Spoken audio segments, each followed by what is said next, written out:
Okay, hi everyone. It's a good job I had a really clean desktop then. Seen all that going on. I didn't 10 minutes ago. Okay, so thank you everyone for coming today. I hope you've had a really good DevCon. I know I have. It's a long week coming all the way over from the UK, but it's really exciting. It's really good to catch up with people again. So, who am I? I am Jess Lancashire. I've come all the way over from London. I am co-founder of Tech. We are one of the newest and fastest growing consultancies in the UK. We have gone from 2 people to 11 people in 10 months.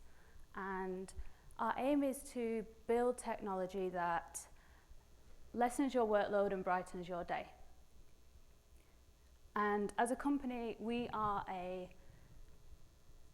company as a collective of peers, where trust in judgment is over rules and incentives. And with this fantastic team, we have been helping some amazing customers, Team GB, Rolls-Royce, Airbus, the NHS. And we're on this journey together. We as a company, we want to have fun, we want to work hard, but most importantly, we want to live well. We can only do this by knowing that we're all in it together. And my session's about mentorship. So what is a mentor? A mentor is an advisor, someone that guides you, someone that helps you take the next step. But you could be a mentor in 2 different ways. You could be a mentor indirectly. You might not even know that you're a mentor to someone.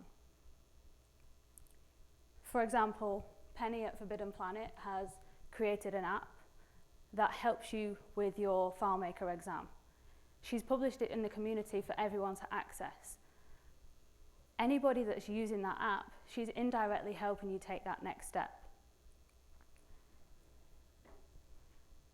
You could be the conventional mentor, like the Women Innovating Together program. You can set milestones, you can set goals, you can sit down on a regular basis, get to know each other, bounce ideas off of each other. But mentors will be there to celebrate when you're doing something good, when you're taking the next step, they'll be there.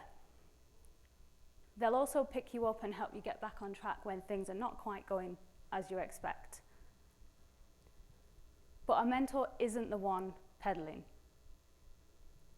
A mentor's the one that's giving you the initial push.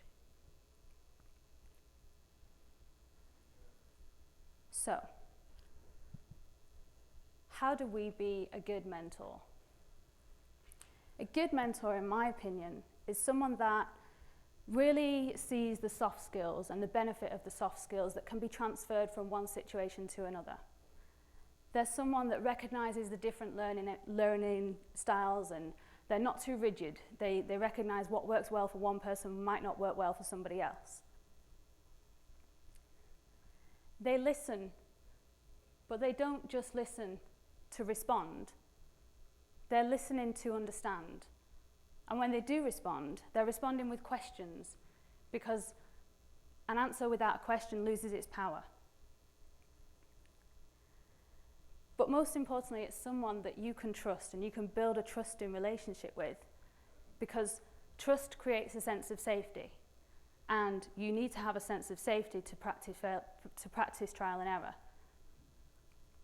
Because failures need to be safe.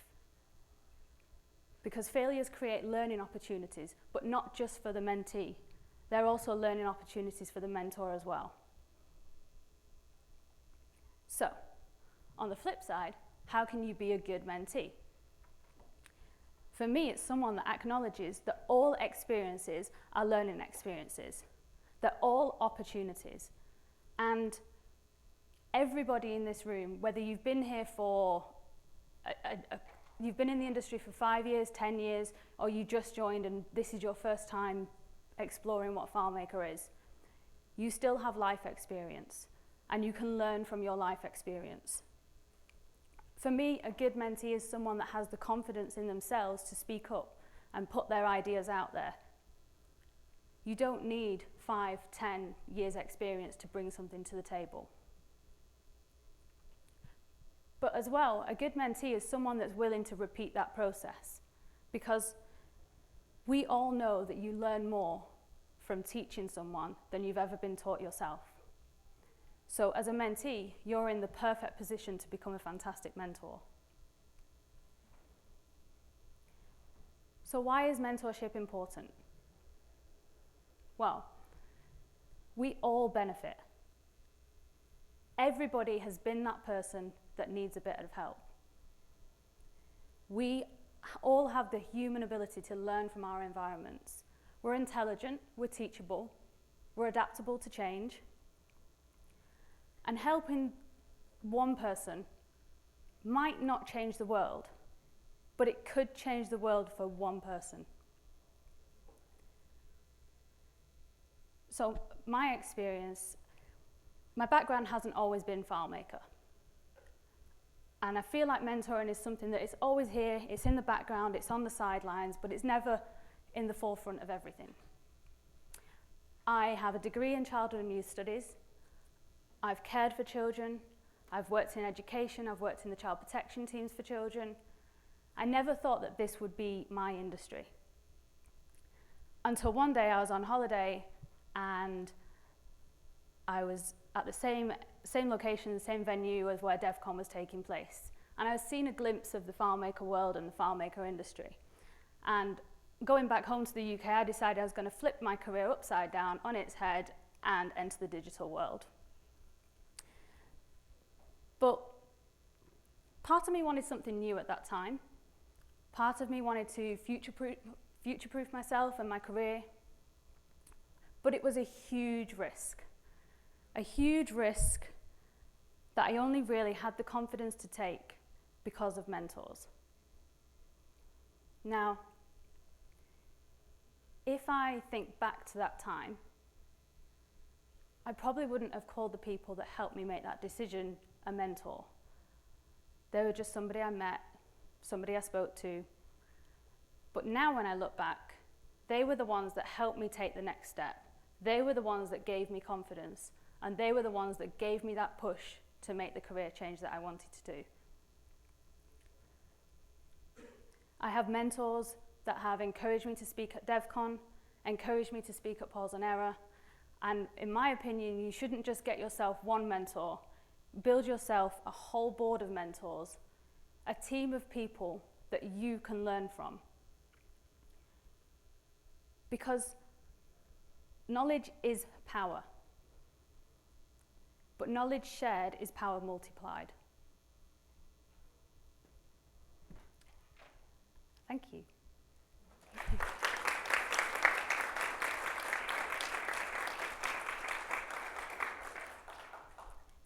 Does anyone have any questions? Yeah? Yes, before you called them mentors, the people who helped you, Yeah. did you have a name for them? Besides So, the real names of the people that helped me make the decision were Molly Connolly, Sarah Severson, and Martha Zink. I would not have classed them at that time as a mentor. They were just maybe a friend. I'd only known them for a couple of days. I'd only known them for the duration of my time on holiday. But there was this warming feeling about them that, yeah, maybe they were friends at that time, even if it was just a one-off chat. They made you feel welcome, and I guess that's what friendship's about.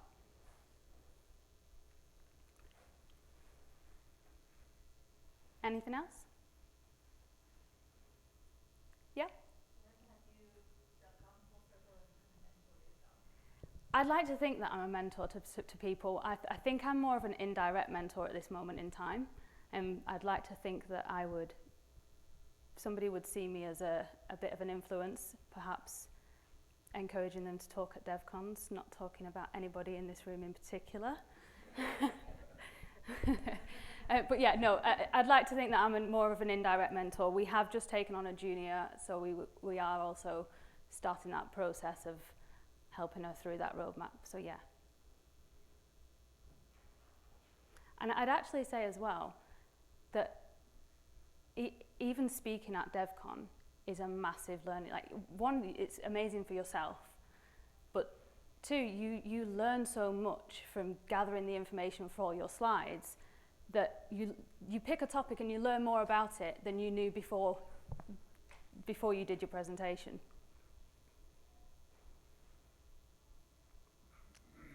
Okay. All good.